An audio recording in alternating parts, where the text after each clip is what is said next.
Welcome back dear students on मेड को Gyanendra students BSc nursing 2026 मतलब एम्स बीएससी नर्सिंग 2026। तो बीएससी नर्सिंग और उसके अलावा जितने भी एम्स में बीएससी के कोर्सेज हैं उन सभी का फॉर्म आ चुका है। तो इस फॉर्म को आप भरिए और सिलेक्शन 2026 में ही सुनिश्चित कीजिए। तो अखिल भारतीय आयुर्विज्ञान संस्थान नई दिल्ली प्रोस्पेक्टस। तो चलिए देख लेते हैं प्रोस्पेक्टस में क्या क्या है। ये सब इंट्रोडक्शन की बातें हैं। कितने सारे एम्स हैं आपके इंडिया में और उन सभी एम्स के लिए जितने भी बीएससी के कोर्सेज हैं उनके लिए फॉर्म आ चुका है। रायपुर, भुवनेश्वर, जोधपुर, पटना, जम्मू, ऋषिकेश, कल्याणी, बिलासपुर, बीबी नगर, राजकोट, भोपाल, देवगढ़, नागपुर, रायबरेली, भटिंडा, गोरखपुर, मंगलागिरी एंड गुवाहाटी और न्यू दिल्ली ऑल्सो। ठीक है, तो इतने सारे जो एम्स हैं उन सभी के लिए ये फॉर्म निकला है। क्लियर? तो एक एक करके हम सारी जानकारी आपको देंगे। अगर इस फॉर्म की हम बात करते हैं तो ऑनलाइन रजिस्ट्रेशन जो होगा इसका वो आपको देखने को मिलेगा, मिल चुका है। बल्कि ये आपको 25/3/2026 से स्टार्ट हुआ था। इसकी लास्ट डेट जो है वो आपको 24 अप्रैल तक दी गई है। तो आप लोग बिल्कुल भी लेट मत कीजिए और इस फॉर्म को भरिए ताकि आपका टाइम ना बर्बाद हो और आपका सिलेक्शन समय से हो सके। ठीक है, अब अलग अलग डेट्स हैं हर एग्ज़ाम के लिए, हर बीएससी कोर्स के लिए। ठीक है, तो अलग अलग जो डेट्स हैं उनके अकॉर्डिंग जो है कोर्सेज के अकॉर्डिंग डेट्स दी गई हैं। क्लियर?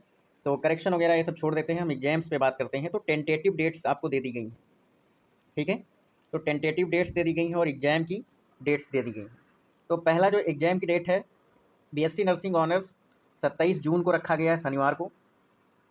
और इसी तरीके से पोस्ट बेसिक बीएससी नर्सिंग का जो कोर्स है उसका 30 मई को हो जाएगा एग्जाम। तो इसमें तो कम समय है आपके पास। और इसी तरीके से allied and health care courses, इसमें आपका रेडियोलॉजी आ जाएगा, ऑप्टोमेट्री आ जाएगा, लैब टेक्नीशियन का जो कोर्स होता है वो आ जाएगा। ये सब जो है आपको 4 जुलाई से एग्ज़ाम आपको देखने को मिलेगा। 4 जुलाई को ये एग्ज़ाम होगा, ये भी शनिवार को रखा गया है। तो इनका मतलब सारे एग्ज़ाम जितने भी कोर्सेज के हैं सारे एक ही में करा देंगे। ठीक है, तो एक एक करके हम सारी बातें आगे भी देखते हैं। अब जो एग्ज़ाम है आपका वो ऑनलाइन मोड पर होने वाला है। ठीक है, पोस्ट बेसिक नर्सिंग का जो है वो 30 मई को होगा, दिन शनिवार रहेगा। और इसका रिजल्ट भी एक्सपेक्टेड डेट में आ जाएगा 5 जून के आसपास। ठीक है, एलाइड एंड हेल्थ केयर का एग्जाम भी ऑनलाइन मोड पे ही होगा, 4 जुलाई को रखा गया है। ठीक, और बीएससी नर्सिंग ऑनर्स जितने भी एम्स हैं उन सभी का एग्जाम सिंगल डे एग्जाम होगा, वो भी ऑनलाइन मोड पर ही होगा। और ये 27 जून को रखा गया है। तो मतलब अभी आपके पास अप्रैल है, मई है और जून। तो मोटा मोटा ये समझ लीजिए आपके पास 2.5 महीने हैं। और 2.5 महीने में बहुत कुछ किया जा सकता है अगर आप ढंग से पढ़ेंगे तब। ठीक है, इसके बाद अब चलते हैं कुछ बातें जो बहुत इंपॉर्टेंट हैं। इंपॉर्टेंट इन्फॉर्मेशन क्या है? Application and registration fees. तो जनरल या अनरिजर्व कैटेगरी 2,000 रुपये, अदर बैकवर्ड क्लास जो है नॉन क्रीमी लेयर्स 2,000 रुपये, शेड्यूल कास्ट 1,600 रुपये, शेड्यूल ट्राइब्स के लिए 1,600 rupees, economically weaker section EWS 1,600 rupees. और अगर कोई PWD कैंडिडेट है तो उसके लिए कोई भी फीस नहीं रखी गई है। क्लियर? एप्लीकेशन किस तरीके से आपको भरना है तो ये सब डिटेल जो है आप जैसे फॉर्म लॉगिन करेंगे, रजिस्ट्रेशन करेंगे, उसके बाद जो स्टेप मांगेगा वही आप भरते चले जाएंगे तो आपका फॉर्म क्लियरली भर जाएगा। ठीक है, तो उसमें कोई दिक्कत नहीं होती। और बाकी जिनको नहीं आता है फॉर्म भरना वो लोग सभी लोग जा करके जो साइबर कैफ़े होते हैं वहाँ से भरवा लें या जनसेवा केंद्र से। Please save and download a print of all registration processes and retain the copies of all registration processes till completion of admission process. Till हम ये कहते हैं कि आप जो है जब तक आपकी डिग्री कंप्लीट ना हो जाए, नौकरी ना मिल जाए, तब तक आप सारी चीज़ें संभाल के रखिए। ठीक है, जब तक आपकी जॉब नहीं लग जाती, इवन जॉब के बाद भी आप सारे डॉक्यूमेंट संभाल के रखिए। ठीक है, तो हर स्टेप का आपको इसने एम्स ने क्लियरली लिखा है कि हर कॉपी आपके पास होनी चाहिए। जैसे मान लीजिए आज आपने रजिस्ट्रेशन किया तो रजिस्ट्रेशन की कॉपी आपको मिलनी चाहिए, आपके पास होनी चाहिए। ठीक है, तो सारी चीज़ें आप मेंटेन करके रखिएगा। एक भी कमी होगी तो आपको सिलेक्शन प्रोसेस से बाहर कर सकते हैं या डिग्री से बाहर कर सकते हैं। ठीक है, तो इस बात का ध्यान रखिएगा। अंडर ग्रेजुएट कोर्सेज मतलब जो बीएससी लेवल के कोर्सेज हैं उन सभी के बारे में देखते हैं। जैसे कि bachelor of optometry basic medical course होता है और इसमें ह्यूमन बायोलॉजी के बारे में स्पेशली पढ़ाया जाता है। आपको anatomy, physiology, biochemistry, pharmacology, microbiology और ऑप्टिक्स आपको पढ़ाई जाएगी। ठीक है, तो ये हो गया। इसी तरीके से मशीनरी एंड इक्विपमेंट, क्लिनिकल, सारी बातें आपको सिखाई जाएंगी। इसी तरीके से MRIT का होता है ना, MRI टेक्नोलॉजी जो है यहाँ पे एक्सरेज के बारे में मेनली पढ़ाया जाता है। इसके बाद है बीएससी नर्सिंग ऑनर्स। तो बीएससी ऑनर्स नर्सिंग जो एग्जाम है इसमें आपको सारी बातें आपको सिखाई जाएंगी, किस तरीके से आप डॉक्टर के सुपरविजन में रह करके पेशेंट की हेल्थ में सुधार करने में हेल्प कर सकते हैं।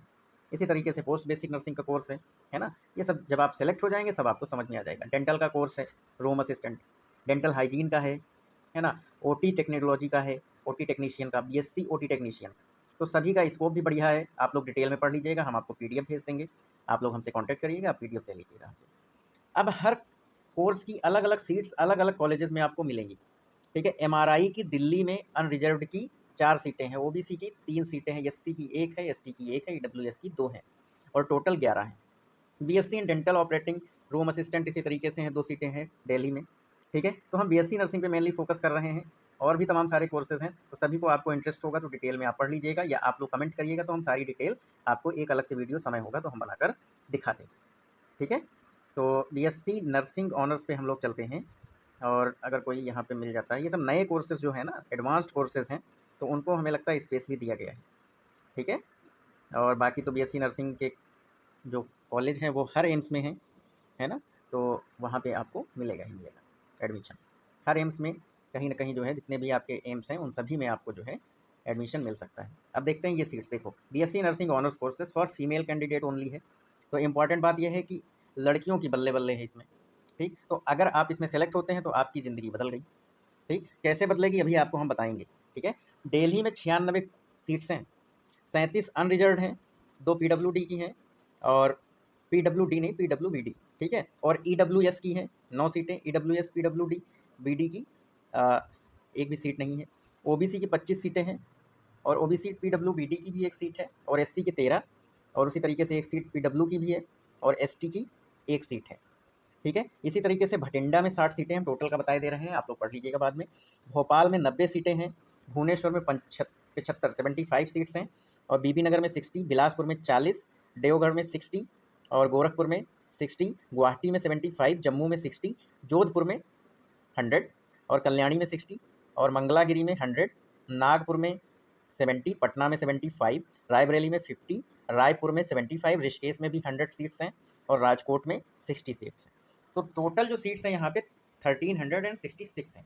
मतलब ये है कि 1366 सीटें हैं, और ओबीसी के 354 सीट्स हैं, एससी की 190 सीट्स हैं, क्लियर, एसटी की 100 सीट्स हैं, और जनरल की 538 सीट्स हैं, ठीक है। तो इस तरीके से जो है ये बीएससी नर्सिंग के लिए, बीएससी नर्सिंग ऑनर्स के लिए एक सीट्स चार्ट जो दिया गया है उसको हमने आपको समझा दिया। और डिटेल चाहिए होगी तो आप लोग हमसे मिल लीजिएगा, कॉन्टैक्ट कर लीजिएगा फ़ोन मिला करके। पोस्ट बेसिक नर्सिंग की जो सीट्स हैं वो टोटल जो हैं, सीट फॉर आउटसाइड कैंडिडेट के लिए 30 हैं, और एम्स में काम करने वाले जो पहले से लोग काम कर रहे हैं, बीएससी जीएनएम किए हैं, एएनएम किए हैं, है ना, तो उनके लिए जो पोस्ट बेसिक बीएससी नर्सिंग है उनके लिए 20 सीटें हैं यहाँ पे, ठीक है। तो टोटल यहाँ पे भी 50 सीट्स आपको मिल गई। ड्यूरेशन ऑफ कोर्सेज, तो बीएससी नर्सिंग का जो कोर्स है वो होता है 4.5 साल का, है ना, 4 ईयर्स का होता है, और इसमें जो है 6 मंथ्स की रोटेटरी इंटर्नशिप भी होती है, ठीक है। इसी तरीके से लगभग सारे कोर्सेज हैं, है ना, 4 ईयर्स के सारे हैं, या फिर 3.5 साल के कोर्सेज हैं। तो इन सभी को आपको अच्छे से देख लीजिएगा कि आपको जाना किस में है, और बीएससी नर्सिंग के लिए सब जाते हैं, तो हम बीएससी नर्सिंग को ही ज़्यादा फोकस करके पढ़ाएंगे। एग्जाम में जो क्वेश्चंस होंगे वो लगभग लगभग सभी के एक जैसे ही आएंगे, ठीक है। तो सभी के जो है एग्जाम में जो क्वेश्चंस होते हैं वो एक ही जैसे लगभग होते हैं, तो हम जो पढ़ा रहे हैं बस आप लोग उतना तैयार कर लेंगे तो आपका सिलेक्शन हो जाएगा। एम्स बिलासपुर की एक बात है, candidate who joined any BSc course, his या her original certificate will be retained and the same will not be returned to the candidate before completion of course. If candidate who joined any of BSc allied and healthcare course leave the said course in between shall be liable to pay a sum of 5,000 rupees by way of compensation or losses incurred by AIMS due to such midstream departure. तो इसकी सीधी सी बात ये जान लो कि आपको भाई, अगर आपने बीएससी नर्सिंग बिलासपुर में कोर्स ले लिया है, और उसके बाद जो है आप जो है सोच रहे हैं कि हमको एम्स दिल्ली मिल गया, हम यहाँ वाला छोड़ के चले जाते हैं, ठीक, दूसरी काउंसलिंग में, या फिर आपका एमबीबीएस में सिलेक्शन हो गया है ना, या वेटनरी में या आयुर्वेदा में आप जाना चाह रहे हैं, तो उसके लिए आपको 5,000 रुपये पे करने पड़ेंगे। ये एम्स बिलासपुर की कहानी है। इसी तरीके से देवगढ़ में भी है, और गोरखपुर में भी है, कुछ डिफरेंट जो है अलग से लिखा गया है, तो ये सब बातें आपको देखनी होंगी। इसी तरीके से देखो, एम्स पटना में जो फ़ाइन आपको लगेगा 50,000 का लगेगा। मतलब आप अगर एक बार सिलेक्शन ले लिए हैं तो आप छोड़ के नहीं जा सकते हैं, ठीक है। तो हर कॉलेज का डिफरेंट डिफरेंट रूल्स हैं, रेगुलेशंस हैं, तो उनको आपको पढ़ना है। रिजर्वेशन पॉलिसीज़ जो हैं वो जहाँ पूरी भारत में जहाँ जिस तरीके से लागू हैं उसी तरीके से एम्स में भी हैं।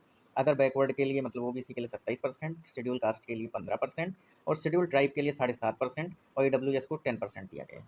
ठीक है, तो अगर किसी भी तरीके की आपको एम्स बीएससी नर्सिंग से संबंधित कोई भी जानकारी आपको चाहिए तो आप लोग जो है हमें कमेंट कीजिए और हमारी क्लासेस को ज्वाइन कीजिए। हम उसमें भी सारी चीज़ें डिस्कस करते रहते हैं समय समय से, और साथ ही आप कॉल भी कर सकते हैं। अगर कोई भी आपको दिक्कत है you can call me any time. Okay, अब चलते हैं फॉर बीएससी नर्सिंग ऑनर्स, और इसके लिए आपकी जो मिनिमम एलिजिबिलिटी क्राइटेरिया है 12th में, तो 12th में जब आप जो है पढ़ रहे थे तो उसमें 55% जनरल ओबीसी और ईडब्ल्यूएस और 50% एससी एसटी, इतने नंबर आपके होने चाहिए वरना आप पहले डिस्क्वालीफाई हो जाएंगे। मज़ेदार बात यह है कि इंग्लिश जरूर आपको जो है 50% नंबर के साथ पास होना चाहिए, physics chemistry and biology with including. फिर एम्स न्यू दिल्ली के लिए है ना, और भी कोर्सेज हैं तो इनकी भी कहानी वही है, 50% और 55। अरे आजकल 60% के नीचे किसी का नंबर नहीं आता है, तो इस पर बात करना बेकार है, लेकिन एक इन्फॉर्मेशन थी तो मैंने बता दी। ठीक है, इसी तरीके से सभी का है 60-70%, किसी में अलग से नहीं मांगा गया है। 50%, 55 के ऊपर रहो, सब लोग सेलेक्ट हो जाओ। ठीक है, अलग अलग सिटीज़ हैं, हर एग्जाम्स के लिए अलग अलग सिटीज़ दी गई हैं और वो आपके जो एडमिट कार्ड आएगा उस पर दिया जाएगा। ओके, नेक्स्ट है सब्जेक्ट्स और किसमें से कितने क्वेश्चन आएंगे। ठीक, बीएससी नर्सिंग ऑनर्स के लिए फिजिक्स में 30 सवाल आएगा, केमिस्ट्री में 30 सवाल आएगा, बायोलॉजी में 30 सवाल आएगा और जनरल नॉलेज का भी 10 सवाल आएगा। तो करना क्या है, आपको टोटल 100 क्वेश्चन करने हैं और 100 क्वेश्चन में हम अपना आइडिया बता रहे हैं, अपना एक तरीके से जो अनुमान है उसको मैं बता रहा हूँ कि अगर आप जो है 70 मार्क्स सही कर लेते हैं तो हमें लगता है कि आपको जनरल से सीट मिल जानी चाहिए। रीज़न ये है क्योंकि यहाँ पे 1/3 माइनस मार्किंग दी गई है बीएससी नर्सिंग के लिए। ठीक, तो आपको जो है 1/3 माइनस मार्किंग में आपको मैनेज करना है, तो गलत बहुत कम करने हैं और जो नहीं आ रहा है उसको छोड़ देना है। ठीक है, 2 घंटे का आपका एग्जाम होगा, ऑनलाइन मोड पर होगा। एक क्वेश्चन आएगा, उसके 4 ऑप्शन आएंगे और आपको सही आंसर पे टिक करना है। पेपर अच्छे लेवल का आता है तो मजाक में नहीं लेना है, अच्छे से पढ़ना है, वरना सिलेक्शन नहीं होगा, भले आप कितने बड़े तो क्यों ना हो। ठीक है, cut off in qualifying marks for admission required in entrance test for BSc courses, 50% number सभी के आने चाहिए। ओबीसी के लिए 45% कर दिया है क्वालिफाई करने के लिए और एससी एसटी के लिए 40%, जनरल ईडब्ल्यूएस के लिए 50% नंबर रखे गए हैं। तो आप कुछ नहीं, ये सब दुनियादारी की बातें हैं, आप सिर्फ ये ध्यान रखिए कि आपको जो है 70+ क्वेश्चन सही करके आना है, तभी आपका सिलेक्शन हो सकता है वरना नहीं होगा, सीधी सी बात है। ओके, और भी तरीके हैं वो सब काउंसलिंग के टाइम पे हम आपको बताएंगे कि किस तरीके से आप सिलेक्शन प्रोसीजर में जो है चेंजेस हो सकते हैं, कि किसकी रैंक हाई है, किसकी कम है और किसकी एज के अकॉर्डिंग किसको सीट मिल सकती है। तो ये सारी बातें हम जब काउंसलिंग शुरू होगी तो उस टाइम पे आपको डिटेल में बता के एक वीडियो देंगे। ठीक है, -1/3 माइनस मार्किंग है तो बहुत इंपॉर्टेंट क्वेश्चन है। एक नंबर, आप एक क्वेश्चन सही किया तो 1 नंबर मिलेगा, और अगर एक क्वेश्चन आपने अगला गलत कर दिया तो -1/3 नंबर कट जाएगा आपका। तो बहुत ध्यान से करना है ये पेपर। ठीक है, तो इस तरीके से आपको क्लिक करने हैं, किस तरीके से आपको साइन वगैरह फ़ोटो वगैरह है वो भी चलो हम दिखा देते हैं, कहीं आगे मिलेगा आपको। तो चलते हैं जल्दी से, तो किसी भी तरीके की आपको दिक्कत होगी तो बेझिझक आप हमें कॉल कर लीजिएगा। ठीक है, हाँ भाई, कॉलेज जब आप सेलेक्ट हो जाएंगे उसके बाद कॉलेज बहुत मज़ेदार है भाई। 600 रुपये में आपको बीएससी नर्सिंग करा के दे रहे हैं ट्यूशन फीस, बताओ। है, पॉट मनी इन्होंने रखी है 960 रुपये 4 साल की फ़ीस। वाह, हॉस्टल आपको 480 रुपये में 4 साल के लिए पढ़ने को मिल जाएगा। तो 2000 रुपये में आपका पूरा जो है पढ़ाई लिखाई सब समाप्त हो जाएगी। सोचो कितना बेहतरीन है। हॉस्टल की सिक्योरिटी 1000 रुपये जो कि आपकी डिग्री खत्म होने पे आपको वापस कर देंगे लोग। ठीक है, तो बहुत इंपॉर्टेंट है भाई, तो बहुत बेहतरीन है, मेहनत करके लग जाओ, सेलेक्ट हो जाओगी सभी लोग। ठीक है, because of only for girls है ये बीएससी नर्सिंग का कोर्स, तो ये बहुत इंपॉर्टेंट है, आप लोग पढ़िए इसको, है ना, सिलेक्शन लीजिए। ये सब रैगिंग वैगिंग का दिया गया है, रैगिंग वैगिंग आजकल नहीं होती है, तो एकदम आप लोग मस्त रहिए और जा करके अपने कॉलेज में एंजॉय कीजिए, पढ़ाई कीजिए, सिलेक्शन लीजिए, नौकरी लीजिए, घर वालों का नाम रोशन कीजिए, है ना। अब इसमें तमाम सारी चीज़ें हैं और ये जब आप फॉर्म भरवाएंगे तो आपको पता लग जाएंगी। ठीक है, फ़ोटो का हम बताना चाह रहे हैं, तो फ़ोटो आपका क्लियर इस तरीके से होना चाहिए। ठीक है, इधर वाला जो ये दिया गया है, ये आपका कान, दोनों कान और चेहरा और कंधा बहुत अच्छे से आना चाहिए। ठीक है, तो कोई ऊट पटांग काम मत करिएगा कि आपको दिक्कत हो जाए बाद में। एकदम अच्छे से फ़ोटो समय ले करके खिंचवाइए और उसके बाद उसको भरवाइए। ये जो थंब इम्प्रेशन है ब्लैक इंक से होना चाहिए और ये इस तरीके से होना चाहिए प्रॉपर्ली, जैसा इसमें बनाया गया है। इसी तरीके से सिग्नेचर जो है इस तरीके से लिखा होना चाहिए, बढ़िया बोल्ड लेटर में ब्लैक पेन से। ठीक है, अलग अलग रंगों से नहीं लिखा होना चाहिए। ठीक, तो बहुत अच्छे से सब चीज़ें करके फिर फॉर्म भरिएगा, वरना रिजेक्ट हो जाएगा। ठीक, तो कोई दिक्कत हो तो आप लोग हमसे कॉल कीजिएगा और हम आपको सारी चीज़ें हेल्प करते रहेंगे। तो चलिए, wish you all the best students, thank you. Form आ गया है, शुभकामनाएँ हैं, आप लोग सिलेक्शन लीजिए। Okay, bye bye, good night.